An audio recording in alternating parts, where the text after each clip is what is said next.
Hola a todos, bienvenidos a Paredro, el podcast de libros, autores y demás actores del mundo literario. Mi nombre es Camilo Hoyos, les doy la bienvenida a nuestro capítulo o nuestro boletín de marzo con novedades y recomendaciones editoriales. Recuerden que ya tuvimos el primero en febrero y yo me puse muy feliz porque tuvo una muy buena acogida y espero que les haya servido. Acuérdense que hay comentarios siempre al finalizar los capítulos en Spotify, por lo menos hay espacios para comentar o las redes, pero por la cantidad de veces que se escuchó el capítulo, pues creo que fue una muy buena idea y aquí estamos de nuevo con otros 20 libros. En algún momento pensé y dije, ¿será que son muchos libros para traer 20? Pero luego pensé, no hay ninguna otra revista editorial, por lo menos en Colombia, que esté recomendando 20 libros mensuales. Entonces estamos llenando también un vacío y aquí ustedes pueden poner pausa y volver como quieran escucharlo, pero si necesitan comprar ese regalo o si ustedes cumplen años, como yo, que cumplo años este mes, pues saquen una libreta porque vamos a estar hablando de los libros que salen ahora y de algunos otros, recuerden que puede que no salgan ahora, sino que ya salieron, pero que vale la pena dejarlos acá porque pues lo que se trata es que leamos y podamos llegar a las cosas que se hayan publicado cuando se hayan publicado. Recuerden también que estos son libros que yo recomiendo porque me han llegado las novedades editoriales. No son todos libros que yo haya leído, no son libros que por los que haya pasado, no he tenido la experiencia de la lectura, pero son libros que si tuviera el tiempo iría y buscaría estos, alguno de estos 20. Espero que ustedes también lo encuentren y lo vean así. Así que nos vamos con el primero y como ustedes se pueden imaginar, pues no puede ser ningún otro que la próxima publicación de En agosto nos vemos de Gabriel García Márquez. Eh, Fíjense que ayer en redes, en Instagram, recuerden que Paredro también está en Instagram y en Twitter y en Facebook. Justamente ayer desempolvé una ejemplar de la revista Cambio original de la década de los 90 y resulta que en el número, en abril de 1999, publicaron el primer capítulo de esta novela, que trata sobre Ana Magdalena Bach, que cada mes toma el transbordador hasta la isla donde está enterrada su madre para visitar la tumba en la que yace. Esas visitas acaban suponiendo una irresistible invitación a convertirse en una persona distinta durante una noche al año. Escrita en el inconfundible y fascinante estilo de García Márquez, este libro es un canto a la vida, a la resistencia del goce pese al paso del tiempo y al deseo femenino. Por supuesto, esta es la gran noticia de este año, como pueden ustedes imaginarse. Y también sale ahorita el 6 de marzo y recuerden que, o no recuerden, pero tengan muy claro que aquí en Paredro vamos a ofrecer un club de lectura sobre esta novela porque creo que lo que vamos a querer todos es compartirla, comentarla y saber qué nos llega tantos años después. Entonces, déjenlo anotado, léanse la novela y subrayen desde ya. Vamos con la segunda novela de nuestras recomendaciones. Me refiero a La voz de las piedras, un álbum familiar publicado por Tusquets por Nobara Hayakawa, que aquí podemos ver la portada. Y al contrario de lo que se acaban de imaginar, no, Novara no es japonesa, sino que nació en Bogotá en 1973. Estudió diseño gráfico en la Universidad Nacional de Colombia y es maestra en Bellas Artes por la Universidad Nacional de Artes y Música de Tokio, Japón. Es la autora e ilustradora de los libros para niños Nubarrón, Abuela Tita, ¿Dónde está tu cabeza? Así como la ilustradora y coautora de libros Hola Miedo, Hola Rabia, Hola Tristeza, Hola Envidia y Hola Gratitud, junto a Álvaro Robledo. Cuatro libros muy bonitos que tiene Álvaro para literatura y lectura infantil. Esta es una novela en la cual una fotografía detona una confesión que cambia el curso de la memoria de una mujer que se ve forzada a reconfigurar su identidad. Ya no es la nieta del famoso pintor Yumeji Takehisa, sino la de Noeito, un importante mártir del feminismo, y Jun Tsuji, y el primer dadaísta japonés. Más que una genealogía, La voz de las piedras es una reflexión sobre nuestro lugar y el de nuestros fantasmas en el mundo. Entre asesinatos comandados por la policía imperial, persecuciones a anarquistas, relaciones poliamorosas de principios del siglo XX, dadaísmo, jardines, migraciones y muchas fotos, Nobara Hayakawa entreteje las voces de sus ancestros con su propia vida, articulados con pensamientos acerca de la fotografía, la memoria, la familia y los afectos. Eh, bueno, qué ganas, ¿no? Esta novela, espero que sea material también para Paredro y así se los estaré contando. Bueno, arrancamos con García Márquez, luego está Hayakawa y bueno, sigamos un poquito, hay una conexión con la publicación en nuestra tercera, me refiero a Dientes de León de Yasunari Kawabata, el escritor japonés.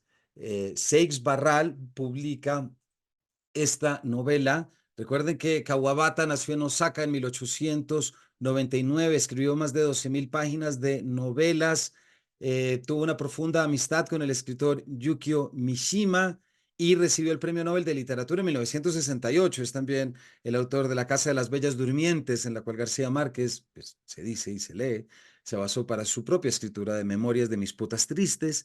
Entonces, Seix Barral nos trae Dientes de León, en la cual Ineko es una joven enamorada afectada por una extraña condición, la ceguera de cuerpo. Kuno, su novio, quisiera desposarla para estar a su lado y cuidarla, pero la madre de Ineko cree que es mejor que la joven se cure primero y decide internarla. Dientes de León recoge un extenso diálogo entre Kuno y la madre de Ineko mientras se alejan del manicomio y nos propone una honda reflexión filosófica acerca del peso, de las decisiones que tomamos, así como de las lábiles fronteras entre la cordura y la locura. Se trata también de una novela póstuma, en este caso publicada en 1971 y que se ofrece aquí por primera vez en español, traducida al japonés, original por Tana Oshima.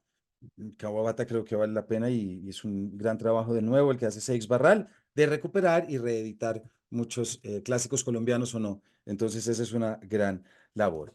Bueno, el siguiente libro saltamos ahora y nos vamos a Salamandra. Este es un libro del cual a mí alguien ya me había contado algo y que este me encantaría leerlo porque hay tantas cosas que si podemos entender a tiempo nos aclaran tantas cosas.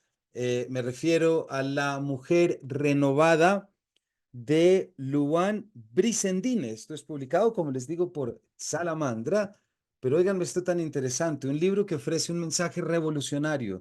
Durante la menopausia, el cerebro de las mujeres se remodela, creando un nuevo poder y un sentido de propósito único. Esto me parece brutal. Las mujeres pueden aprovechar esta transición y elegir su camino en la segunda mitad de la vida. Con pasos prácticos, la autora responde las dudas más comunes y brinda información especializada sobre tratamiento hormonal, ejercicio físico, descanso saludable, fuerza mental y salud cerebral. Estos libros a mí me gustan mucho. ¿Por qué? Porque me parece que siempre tenemos que darle la bienvenida a esos libros que logran romper imaginarios y romper mitos, como lo es el de la menopausia en nuestra cultura, y saber que mientras más sepamos y más lo saquemos de la oscuridad, pues más vamos a comprender. Seguimos con nuestra quinta recomendación. Estamos en un buen momento, como ustedes ya saben, de empezar de nuevo a ver clásicos y volver a encontrarnos con muchos clásicos, ¿cierto? Penguin Classics nos trae una reedición de La Marquesa de Yolombó, de Tomás Carrasquilla. Una novela que nos sumerge en la Colombia colonial, hecha a partir de testimonios y documentos cercanos al autor, con un prólogo del muy querido en esta casa Pablo Montoya, quien señala en la introducción novela histórica, novela etnográfica, novela criollista, novela costumbrista, novela realista. Sin embargo, a estas alturas de su recepción y pasado casi un siglo después de su publicación, tal vez sea mejor considerar que ella es todo eso a la vez y que por encima de cualquier etiqueta académica es una novela producto de la imaginación, el trabajo y la sensibilidad de un escritor notable. Creo que la experiencia que hemos tenido con Eustacio Rivera en Colombia y bueno, y tantas otras reediciones, pues nos permite como darnos una segunda oportunidad con muchos libros clásicos que seguro tuvimos que leer en el colegio o que nos dijeron que leyéramos en el colegio. Y, si lo hicieron o no lo hicieron es otra cosa, ¿verdad? Pero lo importante es que tenemos que darle la oportunidad a muchos libros que de pronto en ciertos momentos no se supieron dictar en el aula del colegio y que quedaron en nuestro interior un poco relegados o en calabozos de la memoria que yo creo que hay que darles la oportunidad. Son como amigos a los que uno siempre tiene que darle la segunda oportunidad. Y todos hemos tenido que hacer eso y lo hemos hecho de buena manera. Nuestra sexta recomendación es una editorial que es de mis, siempre ha sido de mis editoriales favoritas, y espero que también podamos tener próximamente a la editora. y también otros planes sobre los cuales les contaré. Me refiero a la editorial Trota, editorial española, que tiene dos novedades que quería compartir con ustedes. El primero es el Alfabeto Pasolini de Marco Antonio Basocchi. La obra de Pierpaolo Pasolini conforma un archipiélago de poesías, relatos, ensayos, intervenciones, films y documentos que invitan a una constante indagación. Para quien quiera emprender un viaje de exploración, así pueden ser de ayuda al menos un mapa y una brújula. En la forma de alfabeto, que su autor entiende como un instrumento ágil, sintético y esencial, este libro ofrece conceptos y lemas, es decir, un mapa, y orientaciones críticas, es decir, una brújula para entrar en la vasta y compleja producción literaria y cinematográfica pasoliniana.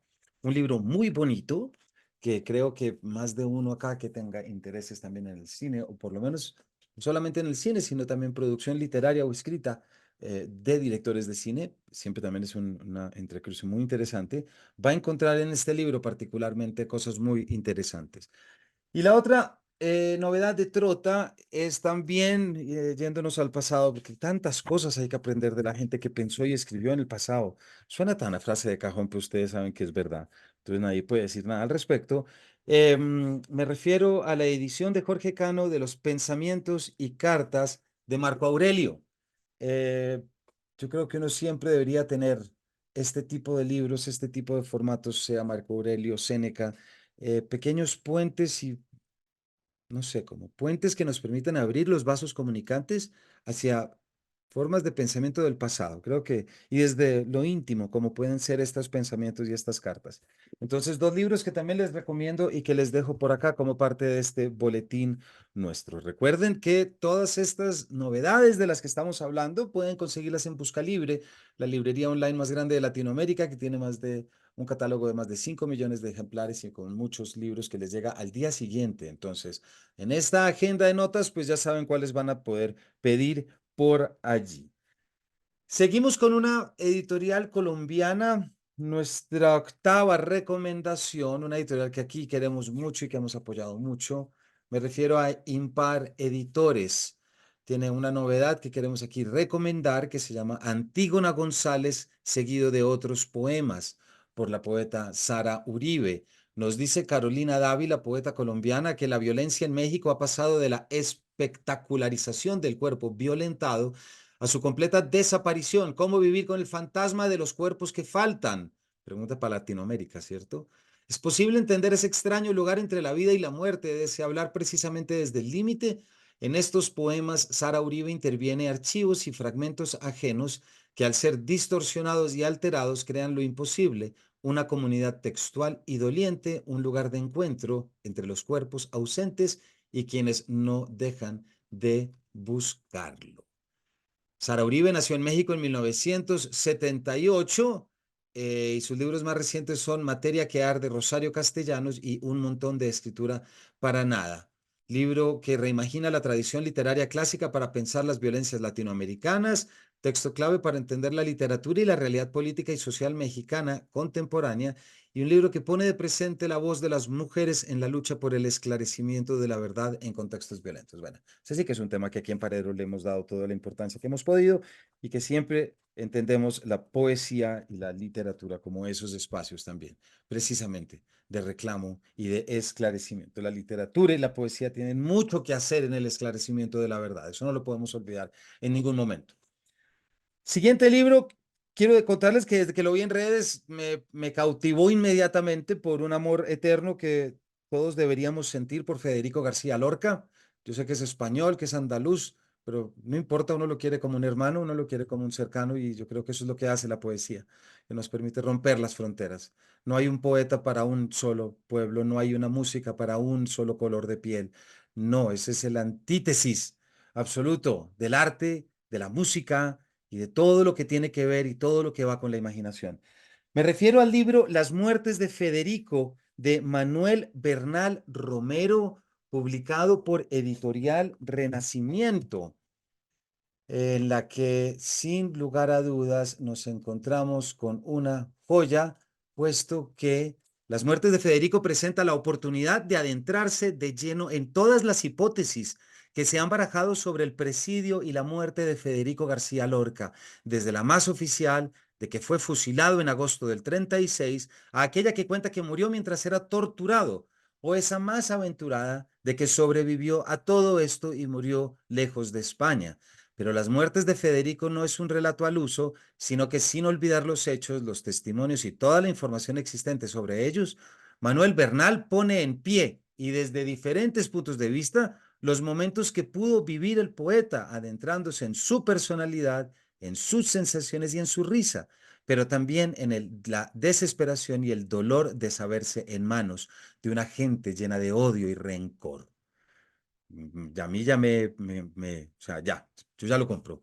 Incluye además la obra de una segunda parte en la que bajo el título Las voces amigas aparecen los poemas y los textos que le dedicaron a Federico sus amigos desde Rafael Alberti a María Zambrano.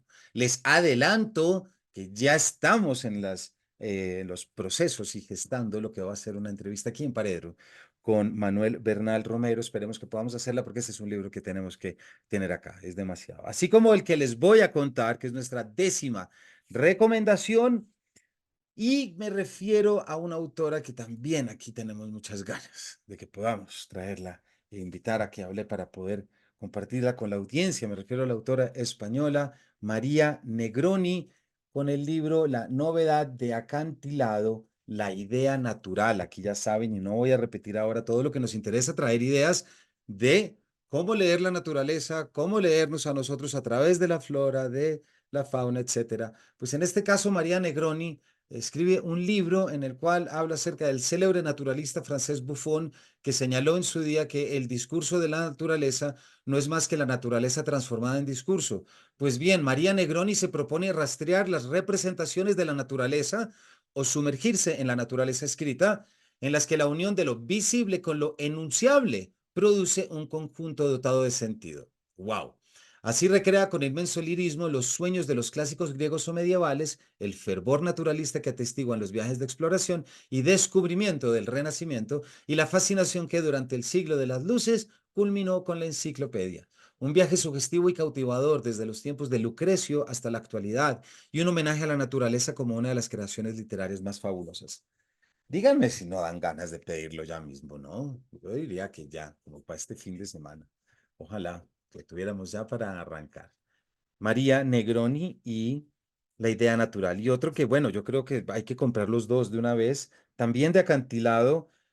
Háganme el favor esta dicha. Y además saben que próximamente hay un aniversario importante con el gran escritor Franz Kafka. Y aquí también estaremos haciendo algo sobre eso. Pero estamos frente a este libro tan bonito que se llama Tú eres la tarea. Son aforismos de Franz Kafka, los aforismos y las imaginaciones que Franz Kafka elaboró en más de 100 papelitos numerados durante una estancia de 8 meses en el pueblo bohemio de Surau se cuentan entre sus textos más herméticos. En ellos Kafka se ocupa de cuestiones filosóficas clásicas, la relación entre la verdad y la mentira, el bien y el mal, el mundo espiritual y el mundo sensible, pero las aborda sirviéndose de poderosas imágenes. Rainer Stack rastrea el contexto creativo y biográfico de estas piezas brevísimas en su prólogo y ofrece un comentario de cada una de ellas que revela hasta qué punto la coherente lógica visual de Kafka abre el camino a la comprensión de estos textos aparentemente impenetrables. Una edición que ilumina estos fascinantes enigmas kafkianos sin traicionar sus claroscuros. Dígame si no. Yo creo que estos libros son como no son muy distintos a uno como el de Marco Aurelio, ¿no? Tener aforismos de Kafka me parece tan importante como pensamientos de Marco Aurelio, ¿no? Como diálogos interlocutores que nos permitan salirnos un poquito de este reino del cráneo, ¿verdad? Que es donde tenemos nosotros dominio. Luego hay una novela publicada por Editorial Lumen que también me llama mucho la atención y se las quiero recomendar. Me refiero a la novela de Sara Barquinero, Los Escorpiones. Los Escorpiones es una novela de novelas, una obra narrativa titánica y misteriosa. Los protagonistas, Sara y Thomas, se ven envueltos en el entramado de una teoría de la conspiración dirigida por los poderes políticos y económicos que pretenden controlar a los individuos a través de la hipnosis y los mensajes subliminales en libros, videojuegos y música para inducirlos al suicidio. Ya, o sea, ya ahí tiene que haber una construcción brutal. Ambos llevan a cuestas desequilibrios emocionales y mientras se teje entre ellos una relación inclasificable y poderosa, deciden investigar sobre esta secta cuyo nombre es el de una de las pocas especies animales que prefiere matarse antes que seguir soportando el dolor.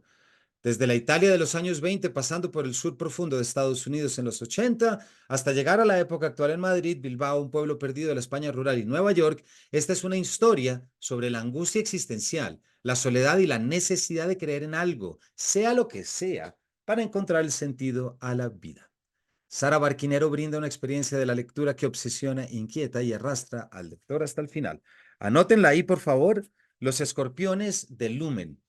Eh, Puede ser una gran sorpresa desde la experiencia literaria. Nuestro siguiente libro estamos recomendando a un amigo de la casa que ha pasado, es de los autores que más ha pasado por eh, por nuestros micrófonos, como lo es Juan Álvarez, quien acaba de publicar el libro Recuperar tu nombre, un libro personal y que bueno, que me imagino que nuestro amigo Juan lo que supuso haber escrito ya es un tema sobre el cual es importante reflexionar y abordar, porque escuchen, el 21 de julio de 2017, el padre de Juan Álvarez fue imputado por 2 delitos contra la administración pública y enviado a la cárcel en detención preventiva debido a interpretaciones descabelladas de intercepciones telefónicas e informes de policía judicial errados.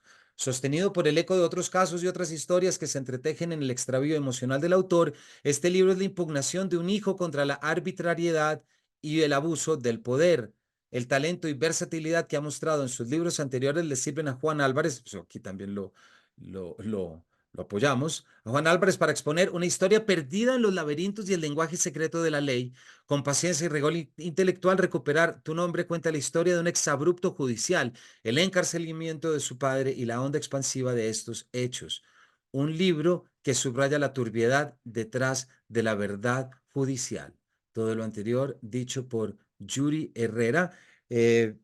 Siendo un lector de Juan, me puedo imaginar cómo este libro también es un ejercicio de poder hablar por todos aquellos que no pueden escribir un libro y que se han visto en estos entresijos kafkianos de acusaciones injustas por malos fiscales.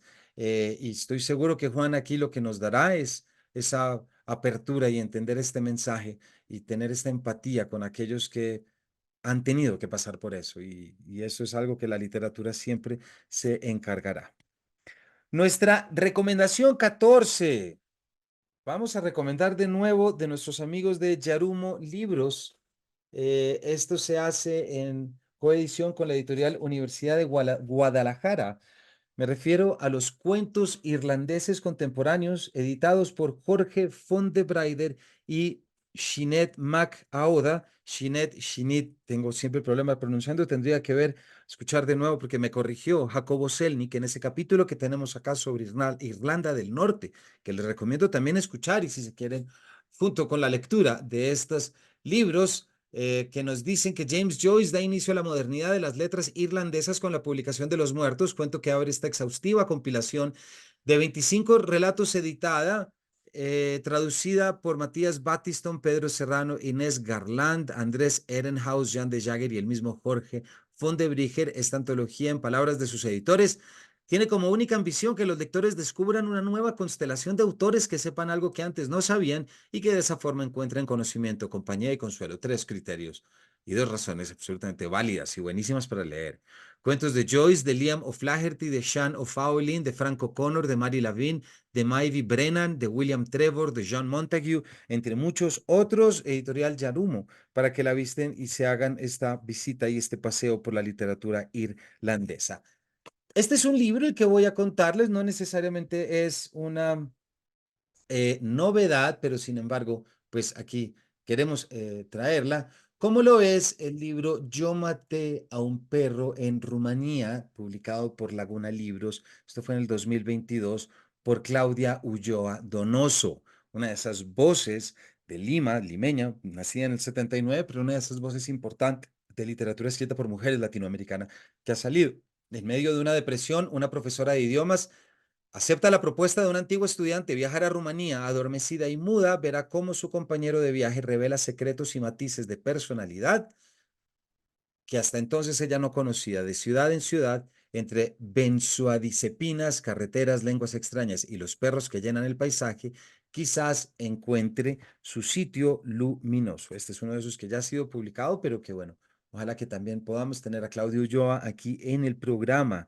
Y recuerden que nos pueden poner recomendaciones de a quienes les gustaría que estén aquí en el programa, ¿no? Acuérdense que siempre hay comentarios. Donde quieran, en redes o donde estén, digan, oiga, nos gustaría, ¿por qué no invita a Camilo a tal persona? Oiga, ¿por qué no ha traído tal? Todo será leído, todo será atendido y si podemos hacerlo, créanme que cumpliremos. Hay una editorial muy bonita, una editorial que no hemos podido tener del todo, siempre está en nuestro pensamiento, pero no hemos podido tener autores y esperamos que podamos hacerlo. Me refiero a la muy bonita Blackie Books, la editorial española. Miren esta portada tan linda, ese perro tipo meme, por supuesto, de David Sedaris. Me refiero a la novela Estoy bien, con traducción de Jorge de Cascante. Después del éxito de Calypso, Blackie publica por fin la nueva obra de David Sedaris, maestro del humor cínico y tierno, un éxito apabullante en Estados Unidos. Un relato que empieza con la llegada de la pandemia y que luego pasa a reflexionar sobre la muerte de su padre y el significado de quedar huérfano. Tan precisa como tierna, tan misántropa como humanista, Estoy bien es la gran obra maestra de David Sedaris. Entonces, para que por favor la vayan a buscar, pueden estar seguros. Y los últimos cuatro vamos a recaer de nuevo sobre libros que no son novedades, pero que yo creo que para muchos oyentes van a ser muy interesantes.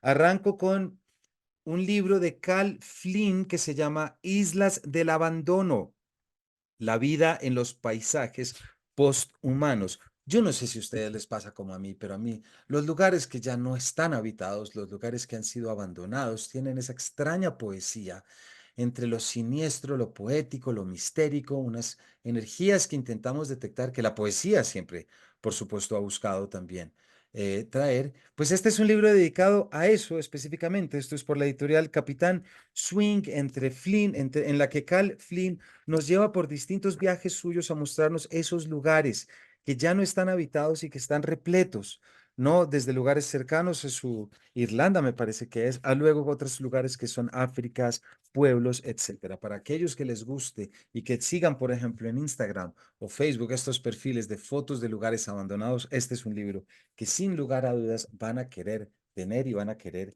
leer. Luego está otro que tengo acá, estos los tengo yo, pero no los he podido leer, no he podido tener el tiempo. Entonces por eso los traigo a ver si de pronto ustedes los leen y me animan para poder sacarlo. Miren esta belleza, esto es de la editorial Ático de Libros y se llama El mundo secreto del clima. Descubre las claves para leer las nubes, la brisa, las colinas, las calles, las plantas, los animales y el rocío, de Tristan Gully. Díganme si no es un libro para uno leer todas las noches y poder aprender. Qué envidia. Yo siempre cuando termino las clases de literatura, lo primero que le pregunto a mis alumnos es que si saben leer y les digo que si son tan buenos lectores, que por qué no leen un cultivo de papa, ¿verdad? Que es otra forma de lectura. Y lo que a mí me encantaría, lo que me daría la gran tranquilidad y felicidad sería poder capaz, como tantas veces lo he dicho acá, de tener esa habilidad para leer el mundo, leer lo geológico, pero sobre todo leer lo que fluye, que es el clima, las nubes, los cambios, esa personalidad, ¿cierto? Que tiene la naturaleza y que como cualquier otra persona tenemos que conocer. El siguiente es un libro que, bueno, normalmente no recomendamos cosas aquí en Paredro, pero aquí queremos recomendar todo y siempre abrirnos. Este es un libro que me encantaría poder leer. Me refiero a la publicación de, esto es de editorial de la Universidad de los Andes, específicamente de la Facultad de Ciencias, el libro de Juan Carlos Sanabria, El poder del fuego, la historia de la energía. Durante más de 1 millón de años, los humanos hemos usado el fuego para cambiar nuestro destino y con él el de nuestro planeta. El fuego del cual extraemos la mayor parte de la energía que usamos, lo hemos obtenido de quemar madera, carbón vegetal, carbón mineral, petróleo y gas natural. Desde tiempos remotos, quemamos energía orgánica para usar su calor y su luz, y así aprovechamos su energía. La revolución industrial puesta en marcha 300 años atrás desencadenó consecuencias culturales y ambientales que han puesto en crisis el equilibrio del planeta y han dejado a la civilización del presente con el desafío de reemplazar el fuego. ¿Por qué me parece tan interesante un libro como estos? Para tener siempre más y mejores herramientas de discusión para los temas que se nos avecinan y poder hablar no desde la emoción y no desde la pasión, sino desde el saber, que para cosas como estas siempre es importante. Y nuestro número 20, ¿cómo no terminar con nuestro muy querido Gustavo Cerati? Y recomendar esta biografía publicada por Aguilar de Sergio Marchi, que publica algún tiempo atrás la vida de Gustavo Cerati. Nos dice, la perfección es inalcanzable, sin embargo, Gustavo Cerati la buscó con fuerza y pasión en su arte. En conexión con ese espíritu irreductible, algún tiempo atrás la vida de Gustavo Cerati aborda el recorrido vital y creativo del hombre y del artista con la misma conciencia, la de que hay enigmas de imposible resolución, pero sin limitarse jamás en su afanosa investigación. Decidido a recuperar la parte más luminosa de esta figura única, la de uno de los músicos argentinos de mayor proyección internacional, Sergio Marchi no deja Riscón sin visitar, en procura tanto del compositor-intérprete que trascendió masivamente con Soda Stereo y luego se reinventó en una extraordinaria carrera solista, como del hijo de una familia trabajadora que, dato que suele olvidarse bajo el prejuicioso mito del cheto, llegó desde el interior del país a la Buenos Aires de los 50, del niño travieso, curioso y activo, del adolescente insaciable que conoció la ebullición rockera de los 70, de ese muchacho que supo que habría de hacerse a sí mismo a fuerza de talento y también de trabajo. Gustavo Cerati, algún tiempo atrás, Sergio Marchi. Con esto cerramos nuestra recomendación de 20 libros, 20 novedades editoriales para marzo. Recuerden que pueden tener sus recomendaciones con el hashtag Paredro Recomienda. ¿Qué nos recomiendan ustedes? Cuéntenos. Y no se les olvide que estos libros que voy a leer, para que ustedes puedan hacer un rastreo y puedan refrescarse después de este capítulo, puedan ustedes escoger el que más les guste. Hemos hablado de En agosto nos vemos de Gabriel García Márquez, La voz de las piedras de Nobara Hayakawa, de Dientes de león de Yasunari Kawabata, de La mujer renovada de Lowan Brisendine, de La marquesa de Yolombó de Tomás Carrasquilla, de Alfabeto Pasolini de Marco Antonio Basocchi, de Pensamientos y cartas de Marco Aurelio, editado por Trota, editorial de Jorge Cano, de Antígona González, seguido de otros poemas de Sara Uribe, Las muertes de Federico de Manuel Bernal Romero, La idea natural de María Negroni, Tú eres la tarea, aforismos de Franz Kafka, Los escorpiones de Sara Barquinero, Recuperar tu nombre de Juan Álvarez, Cuentos irlandeses contemporáneos de Yarumo Libros, Yo maté a un perro en Rumanía de Laguna, Estoy bien de David Sedaris de Blackie Books, Islas del Abandono, La vida en los paisajes posthumanos de Cal Flynn, El mundo secreto del clima con el subtítulo Descubre las claves para leer las nubes, la brisa, las colinas, las calles, las plantas, los animales y el rocío, de Tristan Gully. El poder del fuego, la historia de la energía, de Juan Carlos Sanabria. Y por último, algún tiempo atrás, la vida de Gustavo Cerati. Como siempre, damos una cuñita. Si quieren empezar la tarea para el próximo capítulo de Paredro, es decir, para nuestro próximo sábado, no el de mañana, sino el de el segundo sábado de marzo, les recomiendo muchísimo La chispa creativa, cómo la imaginación nos hizo humanos, de Agustín Fuentes. La tarea, si la quieren hacer, porque con él estaremos hablando, entonces pueden ir adelantando. Recuerden que hay comentarios abiertos, cuéntenos acerca de esta recomendación, cuéntenos si les gustaría saber quiénes son los próximos invitados, con más tiempo para que puedan hacer la tarea y prepararse. 20 libros, lo que queremos es que lean, que regalen libros y que compren libros.